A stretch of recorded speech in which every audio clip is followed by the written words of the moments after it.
Hello student. Today, after our Bohr's 3 postulate, we will go ahead to find out the relationship between r and n. What is r? R is nothing but the radius of an orbit, and n is what? It is orbital number. Now, according to Bohr's first postulate,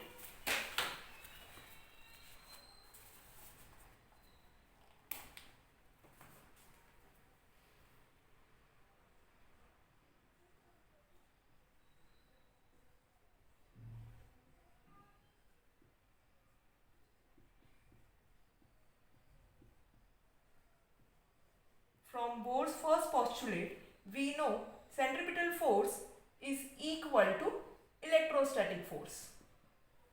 Centripetal force is given by mv square upon r, and electrostatic force is given by z e square upon 4 pi epsilon naught r square.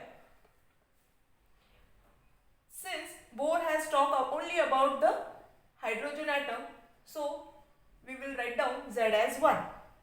So instead of Z E square, I will just write down E square upon 4 pi epsilon naught R square. Move ahead. We have to find out V square from Bohr's first postulate. V square will be R E square upon 4 pi epsilon naught m r square. R from numerator and 1 from denominator will get cancelled, and you will get V square is equal to E square upon 4 pi epsilon naught m r. Give it this as equation 1. Please go through that. From Bohr's first postulate, we know centripetal force is equal to electrostatic force. Centripetal force is given by mv square upon r, and electrostatic force is given by z e square upon 4 pi epsilon naught r square. But Bohr has talked only about the hydrogen atom, so Z is 1 for hydrogen atom. Therefore, the Bohr's first postulate will become mv square upon r is equal to E square upon 4 pi epsilon naught r square. Next, from this we go for V square. What is V square? V square is equal to, by rearrangement of terms, V square is equal to r into E square upon 4 pi epsilon naught mr square. Here we will cancel r from the numerator and denominator, and the remaining terms will be V square is equal to E square upon 4 pi epsilon naught mr. Write down it as equation 1. Once again, I will write down equation 1 for our further reference.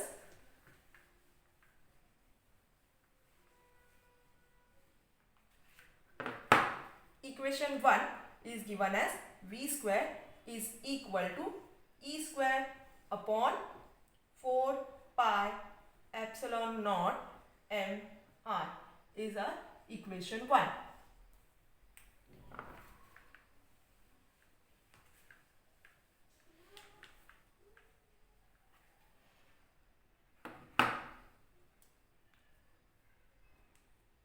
Now, from Bohr's second postulate,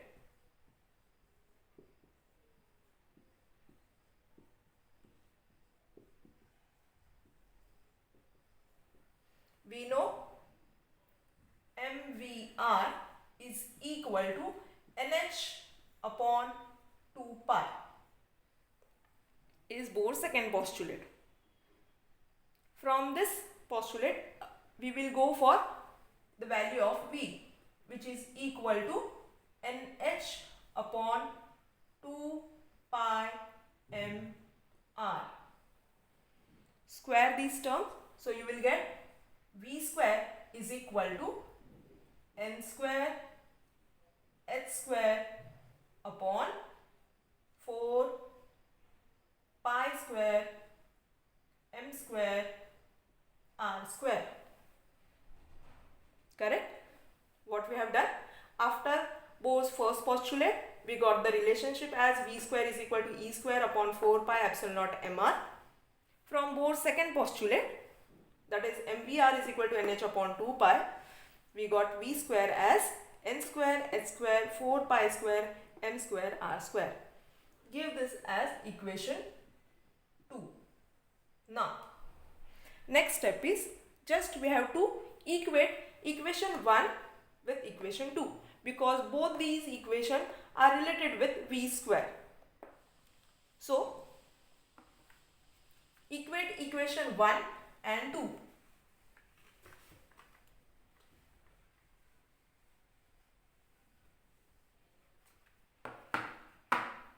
You will get e square upon 4 pi epsilon naught mr is equal to n square h square upon 4 pi square m square r square. This is from equation 2. Now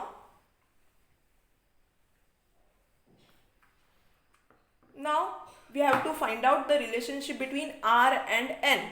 So you will take r terms together on the LHS side and take all other terms on the RHS side. So r square on the LHS side will go to the numerator. There is one r term in the denominator. Next, equal to n square h square upon 4 pi square m square. This e square will go into numerator. Instead of numerator, it will go to the denominator. And the other terms will go to the numerator. That is 4 pi epsilon naught m r. Okay, what we have done? We have taken r terms together on the LHS side and the remaining quantities on the RHS side. Now we will check are there any quantity which we can cancel? So we can cancel 4 from the numerator denominator, 1 pi from the numerator and 1 pi from the denominator, 1 m from the numerator from the denominator. That's it. So write down the remaining quantities, and from the LHS side 1 r, right?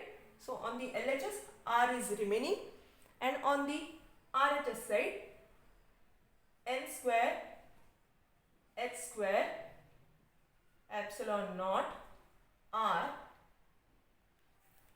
something. Okay, sorry, this r, I have repeated this r, so this r will not come. N square h square epsilon naught upon 1 pi m e square. Now look at this equation. We got r as r is equal to n square h square epsilon naught upon pi m e square. If we go through this equation, we can see that h, that is Planck's constant, epsilon naught, that is the permittivity of free space, pi, mass of an electron, and the charge on an electron. All these are constant value.